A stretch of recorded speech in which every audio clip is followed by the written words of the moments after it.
Today, on the occasion of International Women's Day, the world would pause and salute the phenomenal women who are the change makers and change agents, bringing laurels to half of the world population by rising and leading in diverse fields, from fine arts to molecular biology to space research.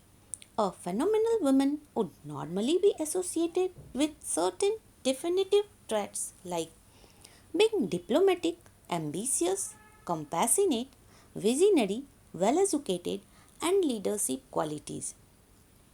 From ancient to medieval ages, we have phenomenal women like Bharti Mishra, Razia Sultan, Savitri Phule, Lakshmi Bai, and in present day, Indra Nooyi, Geeta Gopinath, Hema Bhatt, Shobana Samarth, Mary Kom, Sania Mirza, and so many.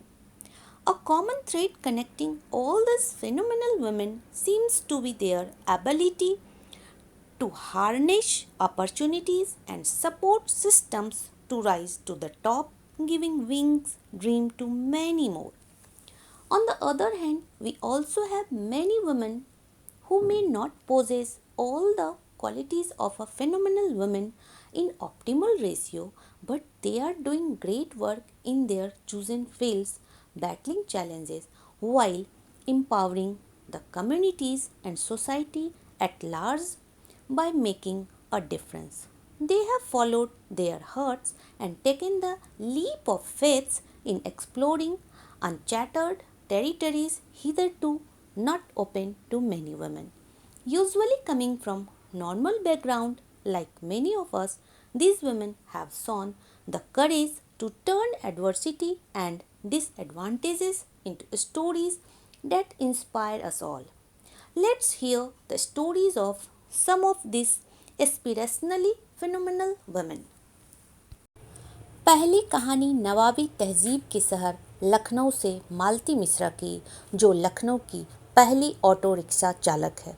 अगली बार अगर आप लखनऊ की इत्र से तर गलियां घूमते फिरते थक जाएं तो नज़र आसपास दौड़ाइएगा। तंग गलियों में फर्राटे से ऑटो दौड़ाती हुई मालती मिश्रा आपको टुंडे मियाँ के कबाब से लेकर बड़े इमाम बाड़े की भूल भुलैया का इतिहास तो बताएंगी ही, और यह भी बता जाएगी कि ज़िंदगी रुकती नहीं है, दौड़ती फिरती रहती है अगर हम उसके साथ चलने को तैयार हों तो। कभी हॉकी खिलाड़ी रही और बाद में हॉकी कोच रही मालती ने जब समाया भाव और पारिवारिक जिम्मेदारियों के कारण हॉकी और कोच के पद को छोड़ा तो उन्होंने ऑटो की स्टीयरिंग थामी।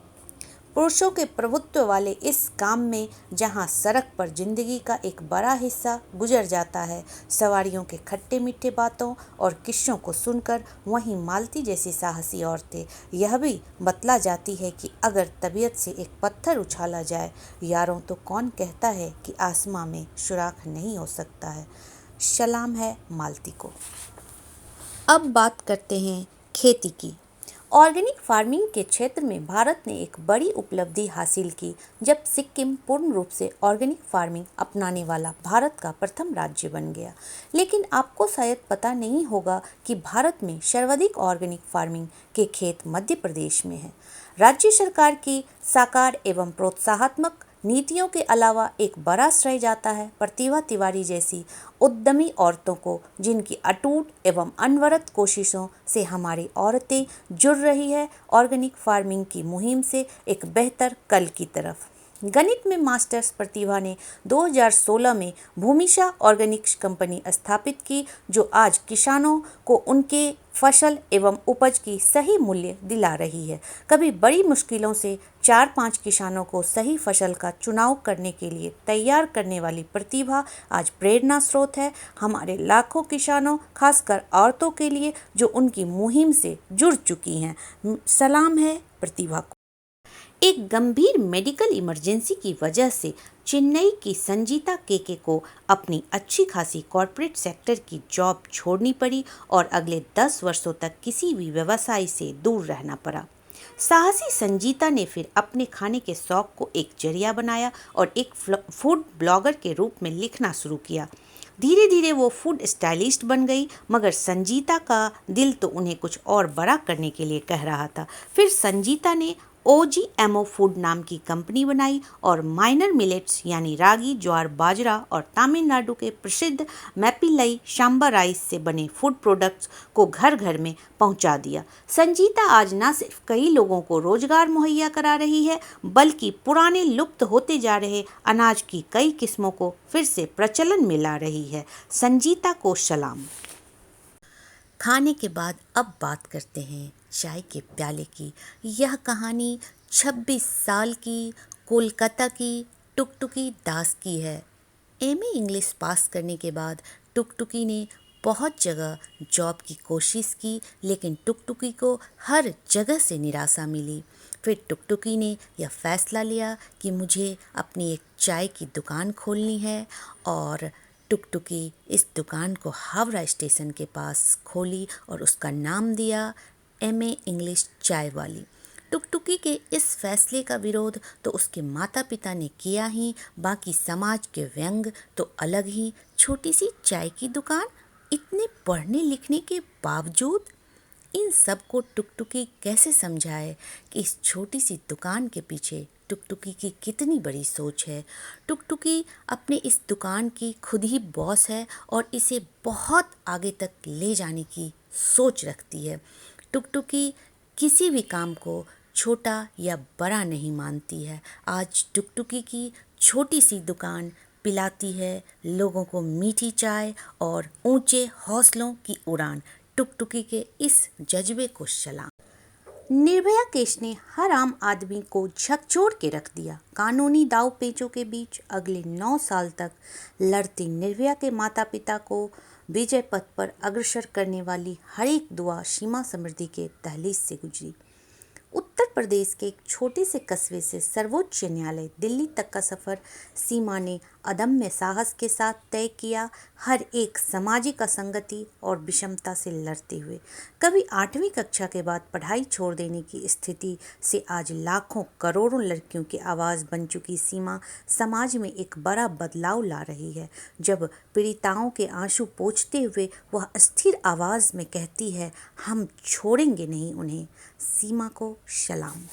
इस गणतंत्र दिवस पर वायुसेना की शान फ्रांस से आयातित राफेल विमानों के उड़ान पर सबकी नज़र थी, जो कि अपनी प्रतिरोधक क्षमता से दुश्मनों के बीच एक खौफ पैदा करता है। साथ ही एक अद्भुत क्षण था वायुसेना के जांबाज पायलटों में शामिल राफेल रानी उर्फ शिवांगी सिंह का, जो इस अत्याधुनिक विमान को उड़ाने वाले चुनिंदा फाइटर पायलटों में शामिल थी।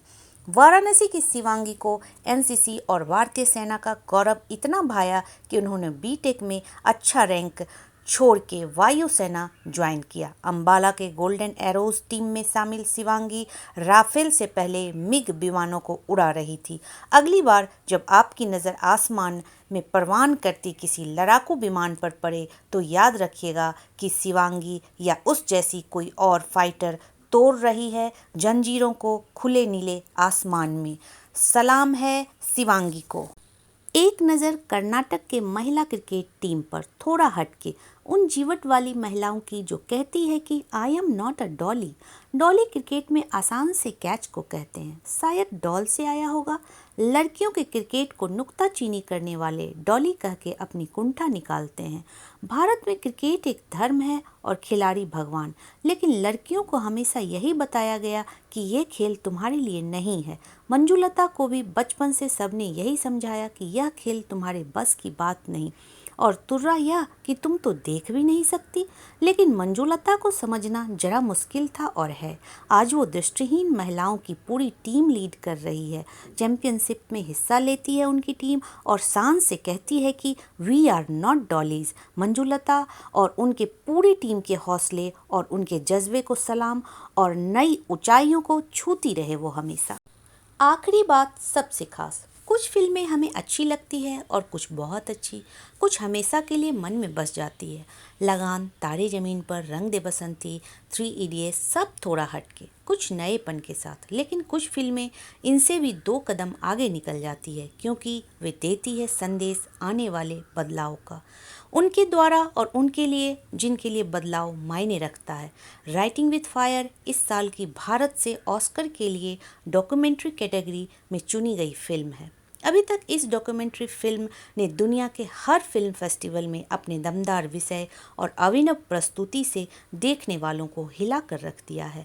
कहानी है उत्तर प्रदेश के एक छोटे से कस्बे से निकलने वाले एक छोटे हिंदी भाषी अखबार देसी लहरिया की। खास क्या है इसमें, तो बात यह है कि यहाँ रिंटू थॉमस और सुस्मित घोष का कैमरा फॉलो करता है मीरा और उनके फायर ब्रांड रिपोर्टर्स का, जो उठाती है लोकल समस्याओं को जो हम सबको कहीं ना कहीं घेरती है। पानी से लेकर सड़क, शिक्षा से लेकर स्वास्थ्य, थानों में वसूली से लेकर नौकरी के लिए चक्कर, घर द्वार की जिम्मेदारियों के साथ कैसे मीरा और उनकी टीम इस समाचार पत्र को पहले हाथ से लिख के और अब मोबाइल फ़ोन के द्वारा डिजिटल संस्करण से घर घर पहुंचा रही है। यही राइटिंग विथ फायर की विषय वस्तु है, जिसे बनाने में लगे पूरे 5 साल। देखिएगा ज़रूर इसे और दुआ कीजिएगा कि मीरा और उनके टीम की आवाज़ आज बनकर पहुँचे हर घर, ताकि मिल सके उनके और उन जैसे कईयों के सपनों को सलाम।